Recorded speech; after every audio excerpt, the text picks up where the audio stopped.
Baik, Assalamualaikum warahmatullahi wabarakatuh.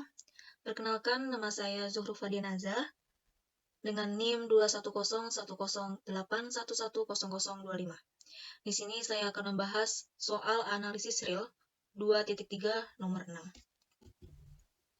Baik, untuk soalnya, dimisalkan S adalah subset atau himpunan bagian tak kosong dari bilangan real yang di batas bawahi dengan buktikan bahwa infinum S sama dengan min supremum himpunan min S.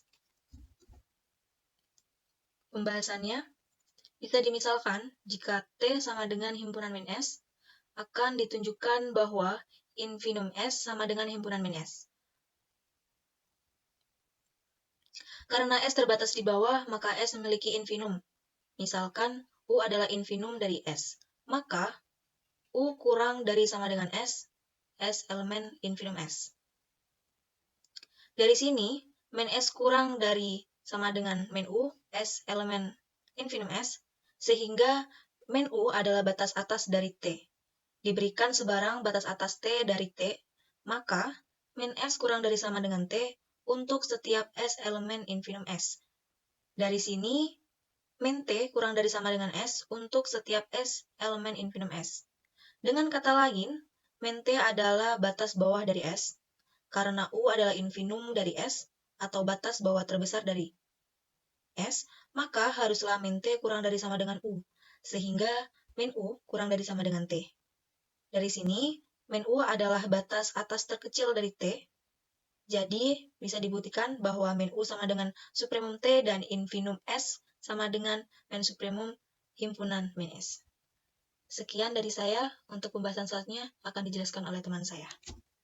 Bismillahirrahmanirrahim. Sebelumnya perkenalkan, nama saya Febri Lailatul Husna dengan NIM 210108111007. Di sini saya akan melanjutkan pembahasan soal section 2.4 nomor 4 yang B. Di sini ada pernyataan bahwa B itu kurang dari 0 dan PS itu himpunan PS kali S itu elemen S. Nah, buktikan bahwa infimum PS sama dengan B supremum S. Oke, mari kita bahas terlebih dahulu yang pertama. Bukti dari S terbesar di R, maka menurut sifat kelengkapan R, S mempunyai supremum.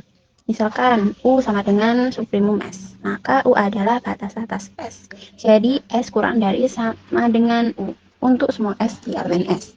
B kurang dari 0, jadi B kurang dari 0 dan S kurang dari sama dengan U, maka BS itu lebih besar daripada BU untuk semua S di elemen S.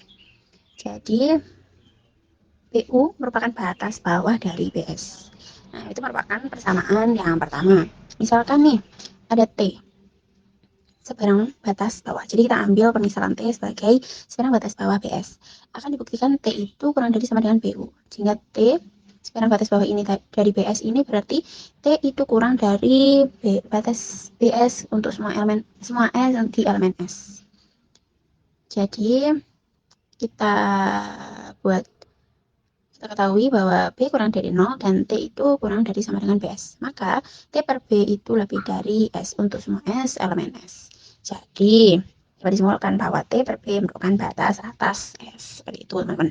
Jadi untuk U-nya itu supremum S dan TB itu batas atas S. Maka menurut definisi U kurang dari sama dengan TB karena B itu kurang dari 0. Maka T kurang dari BU. Itu dijadikan sebagai persamaan kedua dari persamaan 1 dan 2, maka dapat disimpulkan infimum dari BS sama dengan BU, yang dimana BU itu sama dengan B supremum S. Jadi infimum BS sama dengan BU sama dengan B supremum S, terbukti.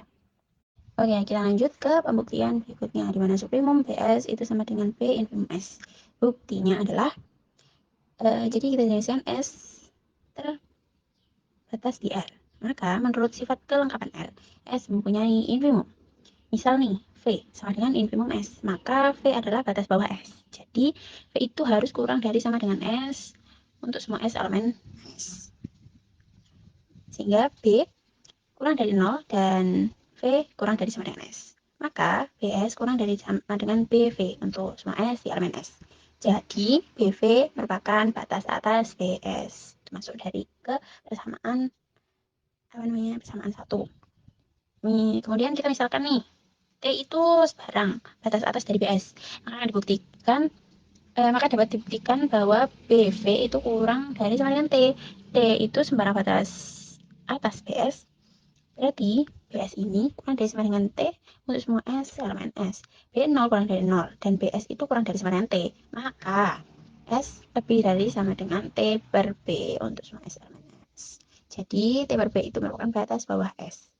Next, V tadi permisalan tadi merupakan kan dia kan dimisalkan sebagai infimum S dan TB itu tadi terbukti bahwa dia itu batas bawah dari S. Maka menurut definisi TB kurang dari sama dengan V karena B kurang dari 0. Maka BV itu kurang dari sama dengan T sebagai persamaan kedua. Jadi dari persamaan 1 dan 2 dapat diambil kesimpulan menurut definisi suprimum BS sama dengan BV. Kemudian BV itu merupakan B infimum S. Jadi terbukti bahwa suprimum VS sama dengan BV sama dengan B infimum S. Seperti itu. Gitu saja. Next ke pembahasan selanjutnya. Assalamualaikum warahmatullahi wabarakatuh. Saya Quratul Ahyun dengan NIM 2101081100037. Di video ini, saya akan menjelaskan tentang pembahasan soal analisis real bagian 2.5. Soal nomor 13A. Berikan 4 digit pertama dalam representasi biner 1/3. Untuk pembahasannya, dari soal diketahui X sama dengan 1/3 jika diubah dalam bentuk desimal berbentuk 0,3333333 dan X ini adalah biner, X elemen dari anggota 0 dan 1. Kemudian yang ditanyakan adalah 4 digit pertama dalam representasi biner, yaitu X sama dengan A1, A2, A3, dan A4. Nah, kemudian untuk mengerjakan soal berikut, ini menggunakan rumus X sama dengan M per 2 pangkat N, dengan M ini bilangan ganjil dan N ini digit yang akan dicari. Baik, yang pertama mencari digit biner yang pertama. Di sini M sama dengan 1 karena 1 merupakan bilangan ganjil. Kemudian N-nya sama dengan 1 karena mencari digit biner yang pertama. Sehingga diperoleh X1 sama dengan 1 per 2 pangkat 1. Sama dengan 2 pangkat 1 ini 2 menjadi 1 per 2. Nah, jika diubah menjadi bentuk desimal menjadi 0,5. Karena 0,3333333 ini lebih kecil dari 0,5, maka A1 sama dengan 0. Jadi digit biner yang pertama ini 0, sehingga menjadi 0,0. Kemudian mencari digit biner yang kedua. Di sini M sama dengan 1, kemudian N-nya sama dengan 2 karena dicari digit biner yang kedua. Sehingga diperoleh X2 sama dengan 1 per 2 pangkat 2. 2 pangkat 2 ini sama dengan 4, menjadi 1 per 4. 1 per 4 ini diubah menjadi bilangan desimal menjadi 0,25. Karena 0,3333333 ini lebih besar dari 0,25, maka A2-nya sama dengan 1. Dengan 0,3333333 dikurangi 0,25 sama dengan 0,083333. Ini merupakan sisanya. Jadi, digit biner yang kedua menjadi 0,01. Kemudian mencari digit biner yang ketiga. M sama dengan 1 dan N sama dengan 3 karena mencari digit biner yang ketiga sehingga diperoleh X3 sama dengan 1 per 2 pangkat 3. 2 pangkat 3 ini sama dengan 8 menjadi 1 per 8. Jika diubah menjadi bentuk desimal menjadi 0,125 karena sisanya 0,083333 ini lebih kecil dari 0,125, maka A3 sama dengan 0. Jadi digit biner yang ketiga ini diperoleh 0,010. Kemudian mencari digit biner yang keempat dengan M sama dengan 1 dan N sama dengan 4. Sehingga diperoleh X4 sama dengan 1 per 2 pangkat 4. 2 pangkat 4 di sini sama dengan 16 menjadi 1 per 16. Jika diubah menjadi bentuk desimal menjadi 0,0625. Karena sisa yang tadi 0,08333333 lebih besar dari 0,0625, maka A4 sama dengan 1. Dengan 0,08333333 ini dikurangi 0,0625 sama dengan 0,02083333. Jadi digit biner yang keempat adalah 0,0101. Dari penjelasan yang saya sampaikan, jadi diperoleh 4 digit pertama dalam representasi biner 1/3 adalah 1/3 sama dengan 0101. Sekian penjelasan yang dapat saya sampaikan. Kurang lebihnya saya mohon maaf. Terima kasih. Wassalamualaikum warahmatullahi wabarakatuh.